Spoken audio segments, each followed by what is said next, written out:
హిందూ పురాణాలలో బ్రహ్మాండాన్ని కొన్ని లోకాలుగా విభజించారు.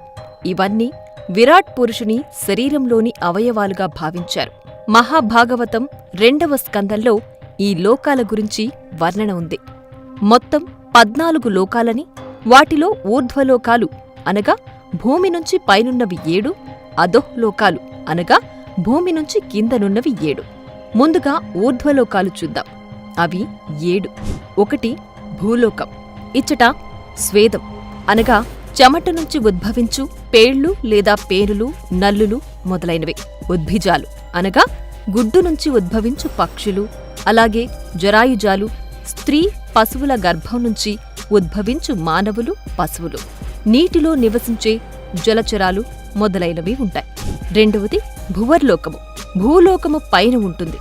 ఇచ్చట సూర్య, చంద్ర, గ్రహ, నక్షత్రాదులు, అశ్విన్యాది నక్షత్ర సదృప్యాలైన గ్రహరాశులు, సూక్ష్మ శరీరులైన కిన్నెర, కింపురుష, విద్యాధరులు కలరు. సువర్లోకము లేక స్వర్గలోకము. ఇది భువర్లోకము పైన ఉంటుంది. ఇక్కడ అధిష్టాన దేవతలు అగు ఇంద్రాదులు, దిక్పాలకులు, వర్షవాయువులు, ఐశ్వర్యాదులు కలరు.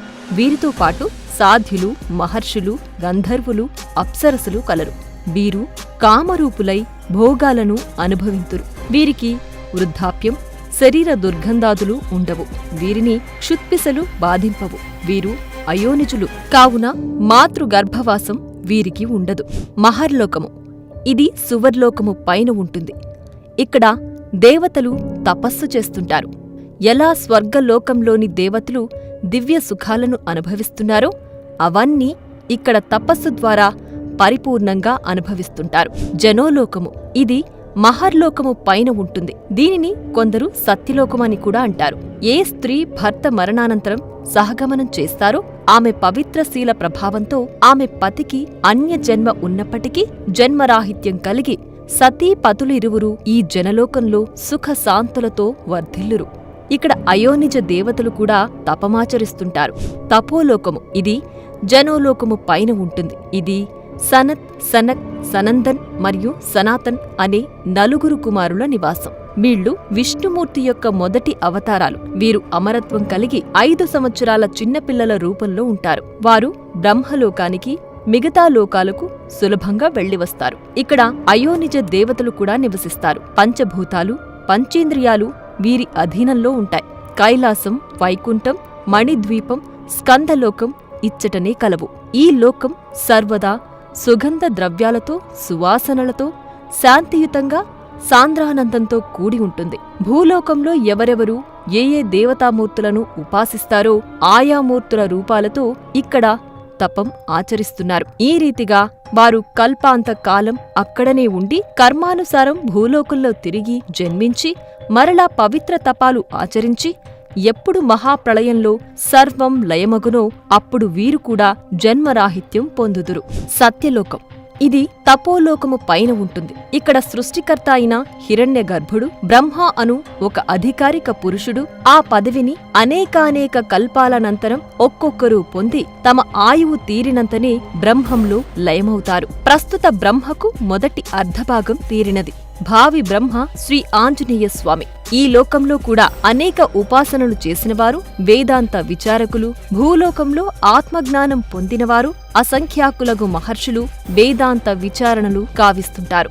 ఇప్పుడు భూలోకానికి కింద ఉండే అధోః లోకాల గురించి తెలుసుకుందాం. అవి 7. ఇందులో మొదటిది అతలలోకం. ఇది భూలోకానికి క్రింద ఉంటుంది. మయుడి కుమారుడైన బలుడి వినోదస్థానం. వీరు సూక్ష్మ శరీరులు, భౌతిక సుఖలాలసులు కావున అధిక మద సంపన్నులుగా ఉంటారు. వితలలోకం. ఇది అతలలోకం క్రింద ఉంటుంది. ఇక్కడ హటకేశ్వరుడు అనగా శివుడు భవానీ అమ్మవారితో వినోదిస్తుంటాడు. హాటకి నదీ జలాలతో తయారైన సువర్ణంతో అసుర స్త్రీలు అలంకరించుకుంటూ ఉంటారు. సుతలలోకం. ఇది వితలలోకం క్రింద ఉంటుంది. సప్త చిరంజీవులలో ఒకరైన మహాపురుషుడు బలిచక్రవర్తి ఇక్కడే ఉన్నాడు. బలిచక్రవర్తి స్వర్గంలో ఉండే ఇంద్రుడు అనుభవించే భోగాల కన్నా ఎక్కువ భోగాలను అనుభవిస్తూ వైభవంగా పాలిస్తుంటాడు. తలాతలలోకం. ఇది సుతలలోకం క్రింద ఉంటుంది. ఇక్కడ యక్షులుంటారు. అలకానగర పరిపాలకుడు కుబేరుడు యక్షులకు రాజు. వీరు అన్ని లోకాలలో ఉన్న గుప్త నిధులను రక్షిస్తుంటారు. మహాతల లోకం ఇది తలాతల లోకం క్రింద ఉంటుంది. ఇక్కడ క్రతుపుత్రులైన వినత క్రతువులు, కాద్రవేయులు అను సర్పాలు సహస్రాది శిరస్సులతో కూడినవారై మహాబలవంతులై కామరూపధారులై తమ పత్నులతో కూడి ఉన్నారు.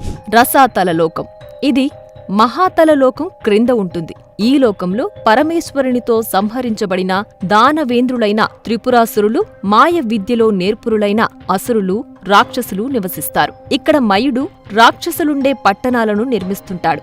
దానవ దైత్యులు, నివాత కవచులు, కాలకీయులు ఉంటారు. వీరంతా మహాసాహసవంతులు. పాతాళలోకం ఇది రసాతలలోకం క్రింద ఉంటుంది.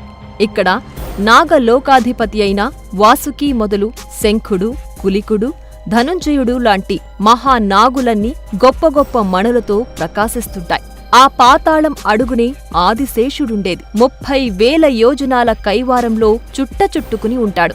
ఆదిశేషుడి పడగమీద ఈ భూమండలం అంతా ఒక ఆవగింజంత పరిమాణంలో ఉంటుంది.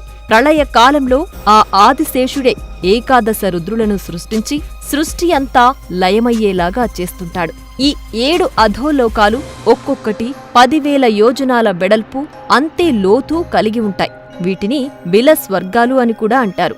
ఈ లోకాల్లో కూడా కామ, భోగ, ఐశ్వర్యాలు స్వర్గలోక వాసులకు లభించినట్లే ఇక్కడి వారికి లభిస్తుంటాయి. ఈ లోకాలన్నింటినీ మయుడు నిర్మించాడు. అంతులేని కామభోగాలను నిరంతరం అనుభవిస్తూ ఉండడమే ఈ లోకవాసుల పని. ఊర్ధ్వలోకాల వారికి ఉన్నట్లు ఇక్కడి వారికి మాత్రం సూర్యరశ్మి ఉండదు. అయితే సర్పాల మణులు దేదీప్యంగా కాంతులీనుతూ ఈ లోకాలలో వెలుగును ప్రసరింపజేస్తుంటాయి. ఇక్కడి వారంతా వ్యాధులకు, వార్ధక్యానికి, మానసిక బాధలకు దూరంగా ఉంటారు. మొత్తంగా ఇది 14 లోకాల గురించిన సమగ్ర సమాచారం.